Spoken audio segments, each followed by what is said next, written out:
So yan, bago po ang lahat, ibumabati po ko sa inyo na isang magandang hapon mga idol. Meron po tayo uling home service na twin tab na Sharp. Ito po ang kanyang model, Gigawas 9.5 kilograms, ES 95350 ang kanya pong serial number. Ang problema daw po nito mga idol ay okay daw po ang kanyang pinaka-washing. Ang gusto pong patingnan nila sa akin ay ang spin dryer. Mahina daw pong umikot o tumakbo. Kaya atin pong susubukan. Nakasaksak na po ang kanyang power cord sa saksakan. Pipitin ko po ang pinaka-spin timer niya. Atin muna pong itatry bago natin buksan. So ayan, bubuksan ko muna mas timer. Ang spin timer. Ayan po, kung mapapansin nyo po, umuuga po siya, pero hindi agad natining. Ayan po. So, akin muna pong papatayin muna ito, mga idol. Akin muna bubunutin ang saksak at akin titingnan sa likod. Hindi po nadiretso agad ang ikot. So, yan mga idol. Akin na buksan na po ang cover dito sa likod. Ang una ko pong gagawin ay titingnan ko muna po ang kanyang pinaka-brake. Baka medyo kumakapit na siya eh. Akin muna pong susubukan isaksak. Ayan, nakasaksak na ang kanyang power cord. Tapos, pipihitin ko ang kanyang spin timer dito sa taas. Tignan natin kung tatakbo siya. Ayun, uga-uga lang. Subukan ko ikawang. Ayan, oh. Pag pinitawan ko po ito mga idol, subukan ko po itaas ang kanyang door switch. Ayan, namatay siya, tapos mababa ulit. Ayun, iangat ko na konti. Ayan, umikot na siya. Chichikin ko na rin ang kanyang pinaka motor at saka yung capacitor kung normal pa po. Pagka normal po siya, ibig sabihin yung brake lang po ang may problema.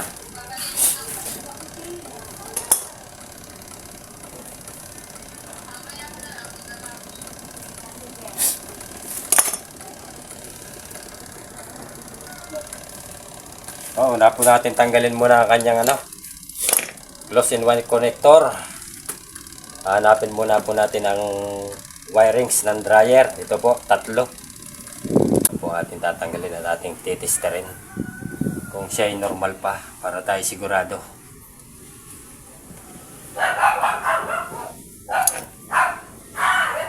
Ayan, tatlo lang po ang ating tatanggalin dito mga idol. Ayan, tapos ating alisin ang connection muna, ating titesterin muna. Pag normal, ibig sabihin, yung brake lang po may problema. Pag normal siya sa tester. Ayan. Ang common po ng ganitong model po ng motor ng Sharp ay kulay black ang common, tapos single capacitor ang gray, tapos line capacitor ang kulay violet. Yan. Natatawa pa si ate sa aking pagbablog. Shoutout ate. Yan. Sinisipon na po ang hose at maulan. Tapos muna po natin gawin na yan. Nakasit na po ang aking tester sa ayan, sa times 10 sa ohms. Calibrate ko muna po sa 0. Ayan, nakakalibrate na po sa 0 yan. Una po natin gawin ay ilagay ang isang test probe dito sa common black. Tapos unahin muna natin ang kanyang pinaka single capacitor gray. Ayan, ang kanyang sukat. Tapos ilipat naman natin dito sa line capacitor. Ayan, ibig sabihin po normal po dahil mas pataas po ang reading ng single capacitor kaysa sa line capacitor. Ayan po. Dito naman po tayo sa sa kanyang capacitor. Kunin natin ang linya dito. ito ng kanyang, ito po ay ilang UF, 3 UF ang sa spin dryer, ang sa washing na may 11. So ating tester pa rin ito. I-set natin naman sa times 1K. Ayan, calibrate ulit. Yun, hindi gumana ang aking tester, napagod na yata.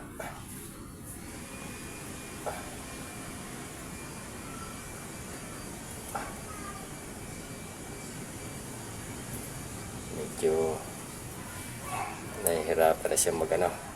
Ayun. So ayan, pwede na yan. Hawakan natin itong dalawang linya ng kapasitor, wirings, tapos tester ko dito. Ayan.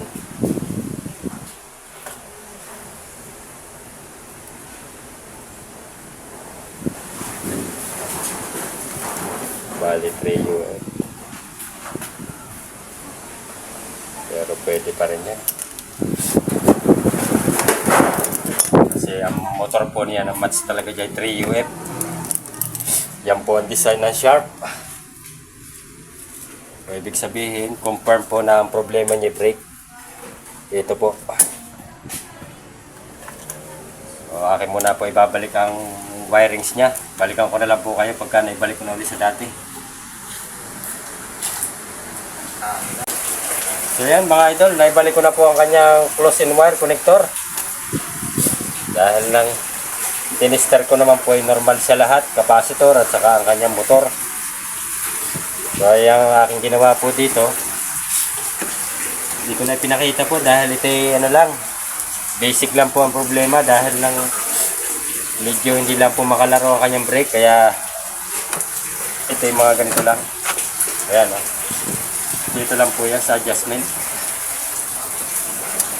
So ayan. So ayan mga idol, ating ipa-final testing na po yan kung umubra po yung aking pag-adjust nitong pinaka-ano niya, pinaka-brake. Yan po. Ang una po nakalagay dito sa, yan, may adjustment po yan. Binaba ko po na kaunti. Kaya nga lang, dapat medyo tuunan na kaunti dito kasi para medyo lumapat yan. Dahil ito naman po ay bago pa, kaya hindi ko pa po i-rerekta ang pinaka ano niyan, pinaka brake. Pagaganahin pa rin po natin, bibilin ko na lang po sa gagamit na medyo diinan na lang po ng kaunti dito kasi bago pa naman ito. Ayan o.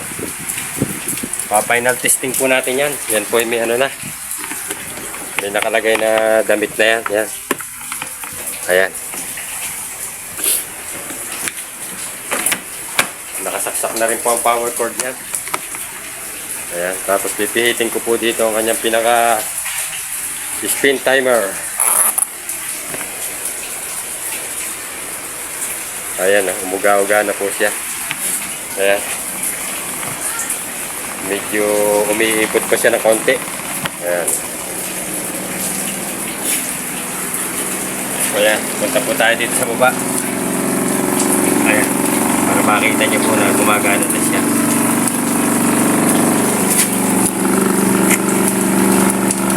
Medyo madali po ang ating service po ngayon.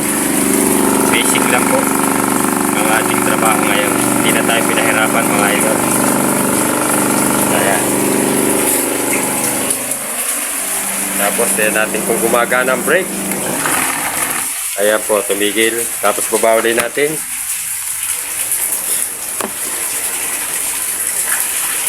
Ayan, umikot na po siya.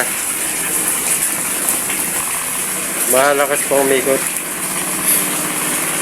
Ayan.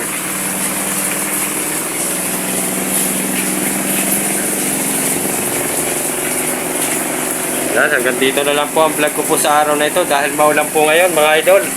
Kung may nagustuhan po ninyo aking vlog sa araw na ito at may natutunan po kayo, baka pwede pong hilingin ko po ang inyong pag-like, pag-subscribe at pakipindot na rin po ng notification bell at ilagay po sa all para lagi po kayo updated sa mga bago ko pong video na i-upload. So yan, maraming salamat po mga brother, mga idol, mga lods. Bye-bye na po. God bless po sa atin lahat at ingat po tayong lahat sa pang-araw-araw nating mga hanap buhay. Bye-bye na po.